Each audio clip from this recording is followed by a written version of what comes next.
No, I wouldn't vote for another Bush. We had 8 years of them. We know what to expect. Let's see. Where would the war be this time? Let's see. They gave us one in Iraq. They gave us one in Afghanistan. What country has not yet been bombed by a Bush? So if Jeb Bush became president, I would say they could go after taking it out on Pakistan or Bangladesh. They might bomb Bangladesh and send troops to Bangladesh and tell us it's in our national interest to keep the Bangladeshis out of New York City.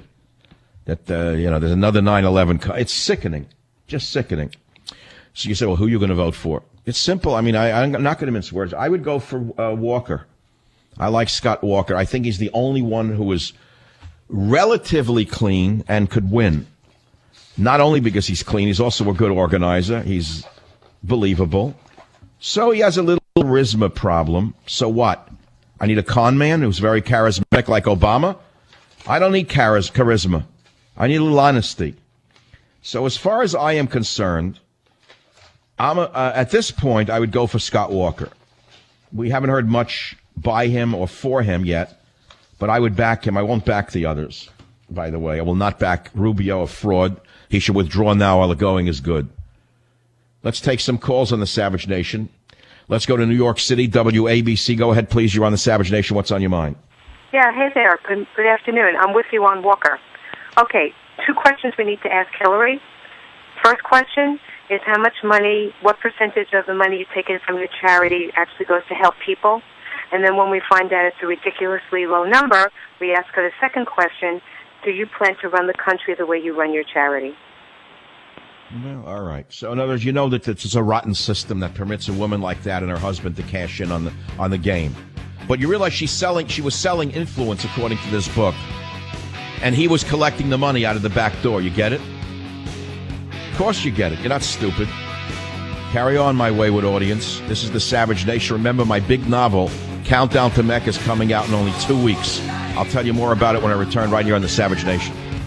Join the Savage Nation. Call now, 855-400-SAVAGE, 855-400-7282. Savage. They're going to be mind-boggling, and I think people are going to read this book and they're going to say, my goodness, this is happening in America. How can this happen in America? And it's detail after detail after detail. Can we trust someone to be the President of the United States who's involved with so much money changing hands from foreign countries, foreign entities? No, Rand Paul is right about that. And the new book says that they cashed in real good. Did you know that Bill Clinton is believed to be the richest living ex-president and one of the 10 wealthiest ever? You say, well, that's not a crime. No, not really a crime. But when you're using your wife's office to enrich your family, that is something different, is it not? And how was that done? According to the book, there were lucrative development contracts awarded to foundation donors following the devastating Haitian earthquake in 2010. Now, you know that Barack Obama and Rahm Emanuel said never let a crisis go to waste. But it's not limited to them. Well, there was the Haitian earthquake. Boy, was money made off that one. How much money do you think was made off Katrina? How much money was made off the Iraq war? How much money is being made off the Afghanistan war?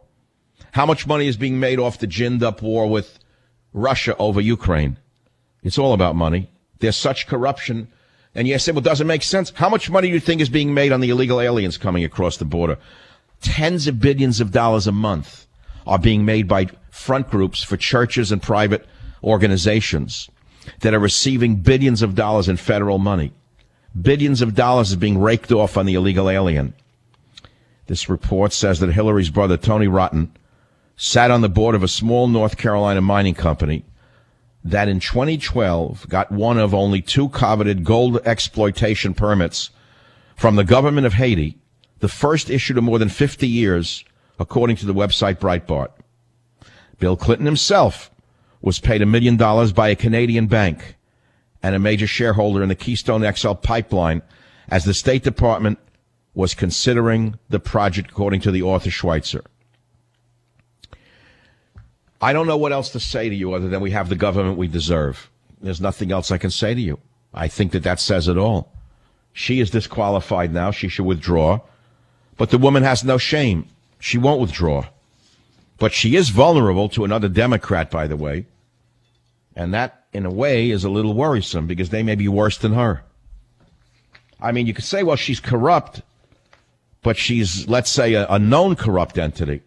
Who would you rather have if it was her or Elizabeth Pocahontas Warren? Would you rather have Hillary or Pocahontas, the left-wing fanatic? They're both left-wing fanatics. Which one is more fanatical is the question. And which one is more corrupt? That's the only question.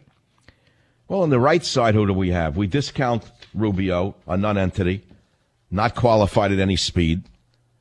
We have people with good ideas like Rand Paul and whatever his name is, Cruz, but they're not electable.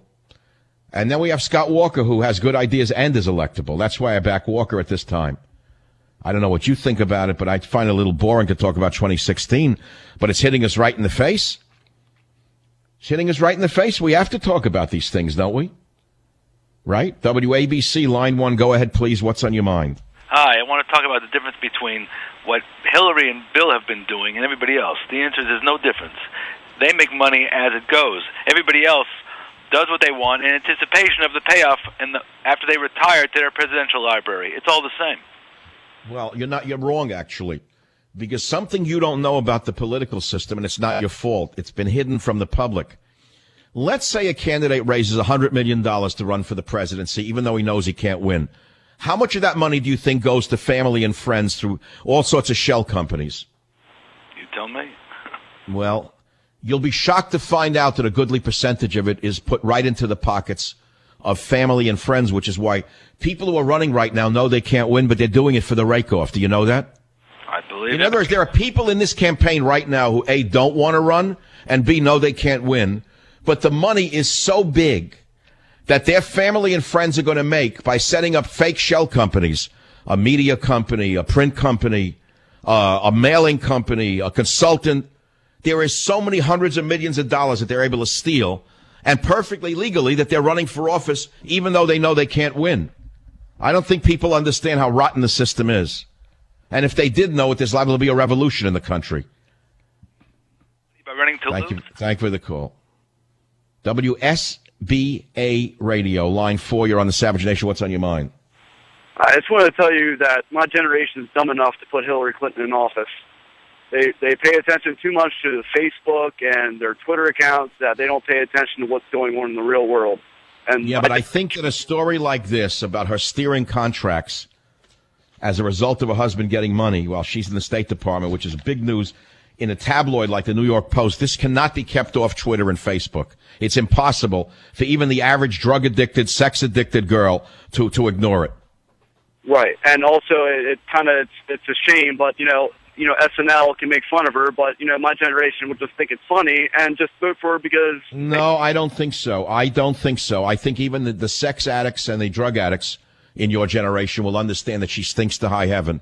I hope you're right, because I do not want to see another Clinton in office, nor another Bush in office. Well, neither do I. I think we are in a desperate state. Now, one of the candidates, by the way, has told us about the tsunami called ISIS, killing Christians at will, invading swaths of land the size of Great Britain, and doing nothing about it. What have they said they would do to stop them? Why are we bringing Muslims into the country? Why are we bringing any Muslims into America, especially Muslims from nations that have a high degree of terrorism? Why has that not been a topic being discussed by anyone? What sane nation on earth permits this to go on? Answer: a corrupt nation.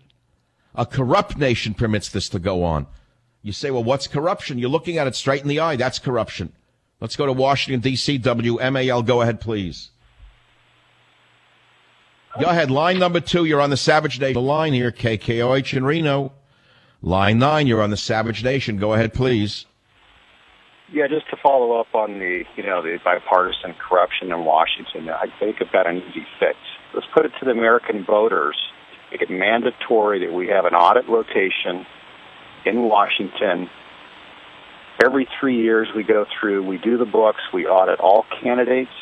So we're not chasing our tail to find out where the money flow's going, right? We're proactive, we're up front. Make the American voters put it into vote and make it mandatory to audit. Put what into a vote? To put mandatory audit in place in Washington. So any of these candidates... But did you hear what I said? Let's say a candidate raises $100 million. How much of it gets raked off to their friends and family? Did you hear that part of the show?